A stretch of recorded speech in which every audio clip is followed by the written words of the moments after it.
ഒടുവിൽ ആ മെത്രാന്മാർ തലകുനിച്ചു. സാധാരണ മനുഷ്യരെ പോലെ തന്നെ തലകുനിച്ചു. തലകുനിക്കാൻ അവരുടെ ഉള്ള് നിർബന്ധിച്ചു എന്ന് തന്നെ പറയാം. രണ്ട് നക്ഷത്രങ്ങൾ കണ്ടുമുട്ടി എന്നൊരു പാട്ടില്ലേ, ഒരു മലയാള സിനിമാ ഗാനമാണ്. ആരെയും നക്ഷത്രങ്ങളായി പറഞ്ഞ് ഉയർത്തുകയല്ല. സഭയിൽ മെത്രാൻ സ്ഥാനത്ത് അനേകർക്ക് വേണ്ടി ജീവിച്ച് നക്ഷത്രങ്ങളായി മാറിയ രണ്ടുപേർ, ഒരാൾ തെക്കും മറ്റൊരാൾ മധ്യ തിരുവിതാംകൂറും. രണ്ടുപേരും തമ്മിൽ കണ്ടുമുട്ടിയപ്പോൾ അത് വർണ്ണിക്കാനാവാത്തൊരു കണ്ടുമുട്ടലായി. അതിനെക്കുറിച്ചാണ് ഈ വീഡിയോ. ഞാൻ വിശദമായി പറയാം. ജീവിതത്തിൽ എപ്പോഴെങ്കിലും ഒന്ന് തിരിഞ്ഞു നടക്കണമെന്ന് ആഗ്രഹിക്കാത്തവർ ആരും തന്നെ ഉണ്ടാകില്ല. ജീവിത യാഥാർത്ഥ്യങ്ങളുടെ കുത്തൊഴുക്കിൽ പെട്ടുപോയ മനുഷ്യർക്ക് ഇടയ്ക്ക് തങ്ങളുടെ ജീവിതത്തെ ഒന്ന് തണുപ്പിക്കാനും എന്താ പറയുക, ഒന്ന് സർവീസ് ചെയ്തെടുക്കാനുമൊക്കെ അവർക്ക് ഒരു തിരിഞ്ഞു നടക്കൽ അഥവാ തിരക്കിൻ്റെ ലോകത്ത് നിന്നൊരു ബ്രേക്ക് അത്യാവശ്യമാണെന്ന് തോന്നുന്നു. പഴയ ഓർമ്മകളിലേക്ക് ഒന്ന് എത്തി നോക്കുവാനും മുമ്പ് പഠിച്ച വിദ്യാലയങ്ങളിൽ അല്ലെങ്കിൽ കലാലയ ജീവിതത്തിൻ്റെ ഓർമ്മകൾ ഉറങ്ങുന്ന ഇടങ്ങളിൽ ഒന്ന് പോയിരിക്കുവാനുമൊക്കെ പലരും കൊതിക്കാറുണ്ട്. ഈ ഇടങ്ങളിലൊക്കെ നമ്മൾ പോയി തിരയുന്നത് നമ്മളെ തന്നെയാണെന്നുള്ളതാണ് സത്യം. കാലം ഒരുപാട് മാറിയപ്പോൾ എങ്ങോ പോയി മറഞ്ഞു എന്ന് നമ്മൾ കരുതുന്ന നമ്മളെ തന്നെ. ഇനി ഇതൊന്നും സാധ്യമായില്ലെങ്കിൽ നമ്മൾ നമ്മുടെ ചില ചങ്ങാതിമാരുമായി, പഴയ സുഹൃത്തുക്കളുമായി സംസാരിക്കും. നമുക്കൊരു പക്ഷേ ആ സുഹൃത്തുമായി സ്ഥിരം ഒരു കോണ്ടാക്ട് ഉണ്ടായിരിക്കണമെന്നുമില്ല. പക്ഷേ ആ സുഹൃത്തിന് മറ്റാരേക്കാളും നന്നായി നമ്മളെ മനസ്സിലാക്കാൻ സാധിക്കും. കാലം ചാർത്തി തന്ന ആ സ്ഥാനമാനങ്ങൾക്കും ബഹുമതികൾക്കും ഒക്കെ അപ്പുറം അവയൊക്കെ വന്നു ചേരുന്നതിന് മുൻപ് നമ്മെ മനസ്സിലാക്കിയിരുന്ന ആ നല്ല സുഹൃത്തിന് നമ്മളെന്ന ആ പച്ച മനുഷ്യനെ നന്നായി അറിയാമായിരിക്കും. ഞാൻ ഈ വലിച്ചു നീട്ടി പറഞ്ഞു വരുന്നത് എന്താണെന്നാവും പലരും ചിന്തിക്കുക. നമുക്ക് നന്നായി അറിയാവുന്ന രണ്ട് വ്യക്തികൾ, അവർ ഇരുവരും സുഹൃത്തുക്കളാണ്. വർഷങ്ങൾക്കിപ്പുറമുള്ള അവരുടെ ആ ഒരു കൂടിച്ചേരലിനെ കുറിച്ച് സംസാരിക്കാനാണ് ഞാൻ ഇത്രയും പറഞ്ഞത്. അതിലൊരാളുടെ പ്രായം 79-ഉം മറ്റൊരാളുടെ പ്രായം 80-ഉം. കേൾക്കുമ്പോൾ തന്നെ ഒരു ത്രില്ലൊക്കെ വരുന്നുണ്ട് അല്ലേ? അതിലൊരാൾ സൂസാപാക്യം പിതാവാണ്. തിരുവനന്തപുരം അതിരൂപത മെത്രാപ്പൊലീത്ത ആയിരുന്ന സൂസാപാക്യം പിതാവ്. അടുത്ത വ്യക്തി കോച്ചേരി പിതാവാണ്, മാർ ജോർജ് കോച്ചേരി പിതാവ്. ഇരുവരുടെയും ആ ഒരു കൂടിക്കാഴ്ചയ്ക്ക് സാക്ഷ്യം വഹിച്ചതും അതിനുവേണ്ട സൗകര്യങ്ങൾ ചെയ്തു കൊടുത്തതും സോണിയച്ചനായിരുന്നു. അച്ഛനുണ്ടായ ഒരു അനുഭവം തീർച്ചയായിട്ടും അതിൽ നിന്ന് നമുക്ക് ഒരുപാട് പഠിക്കാനും മനസ്സിലാക്കാനുമുണ്ട്. അച്ഛൻ്റെ ആ ഒരു അനുഭവം അച്ഛനിൽ നിന്ന് തന്നെ നമുക്ക് കേൾക്കാം. സൂസാപാക്യം പിതാവ് തിരുവനന്തപുരം അതിരൂപത മെത്രാപ്പൊലീത്തയായിരുന്നു. നമ്മുടെ സഭയോടൊക്കെ ഒത്തിരിയേറെ സ്നേഹം ഉണ്ടായിരുന്ന ഒരു വ്യക്തിയാണ്. സൂറോ മലബാർ സഭയോടും മലങ്കര സഭയോടും മറ്റെല്ലാ സഭകളോടും. കോച്ചേരി പിതാവ് സൂസാപാക്യം പിതാവിനെ കാണണമെന്ന് പറഞ്ഞപ്പോൾ ഞാൻ ചോദിച്ചു, എന്താ കാര്യം? അന്നേരം പറഞ്ഞ് ഞങ്ങൾ ഒന്നിച്ച് റൂമിലുണ്ടായിരുന്നതാണ്. അതിനുശേഷം കോച്ചേരി പിതാവ് പറയുന്നു, പിതാവിൻ്റെ മെത്രാഭിഷേകത്തിന് അന്ന് വചന സന്ദേശം നൽകിയത് സൂസാപാക്യം പിതാവാണ്. അപ്പോൾ അതുകൊണ്ട് എനിക്ക് സൂസാപാക്യം പിതാവിനെ കാണണം. രണ്ടുപേരുടെയും പ്രായം, സൂസാപാക്യം പിതാവിന് 79 വയസ്സ് പൂർത്തീകരിച്ചു, കോച്ചേരി പിതാവിന് 80 വയസ്സായി.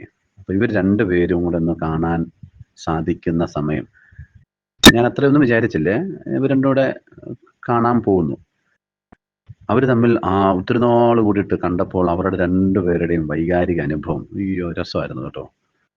അവർ രണ്ടുപേരും കൂടെ പിതാവിനെ ഞാൻ അങ്ങോട്ട് വന്ന് കാണാൻ വരുന്നുണ്ടെന്ന് സൂസാപാക്യം പിതാവിനോട് കോച്ചേരി പിതാവ് പറയാണ്, അത് കുഴപ്പമില്ല, ഞാൻ ഇങ്ങോട്ട് വന്ന് കാണണമെന്ന് ഞാൻ ആഗ്രഹം പ്രകടിപ്പിച്ചതാണെന്ന് പറഞ്ഞു. അങ്ങനെ രണ്ടുപേരും കൂടെ കുറേ നേരം ഇരുന്നുകൊണ്ട് ഊട്ടുമുറി ഇരുന്ന് വർത്തമാനമൊക്കെ പറഞ്ഞു. പിതാവിന് കാപ്പിയൊക്കെ കൊടുത്തു, കാപ്പിയൊക്കെ കുടിച്ചു. രണ്ടുപേരുടെ ആരോഗ്യ കാര്യങ്ങളൊക്കെ സംസാരിച്ചു. രണ്ടുപേരും അവരുടെ ഒരു കാലഘട്ടത്തിൽ ഉണ്ടായിരുന്ന അവരുടെ അനുഭവങ്ങൾ പങ്കുവെച്ചു. എല്ലാം നല്ല ഓർമ്മയിൽ അവരെല്ലാം പങ്കുവെക്കുകയാണ്. എനിക്ക് വളരെ സന്തോഷം തോന്നി. രണ്ട് പിതാക്കന്മാർ രണ്ടുപേരും സഭയെ ധീരമായി നയിച്ചവരാണ്.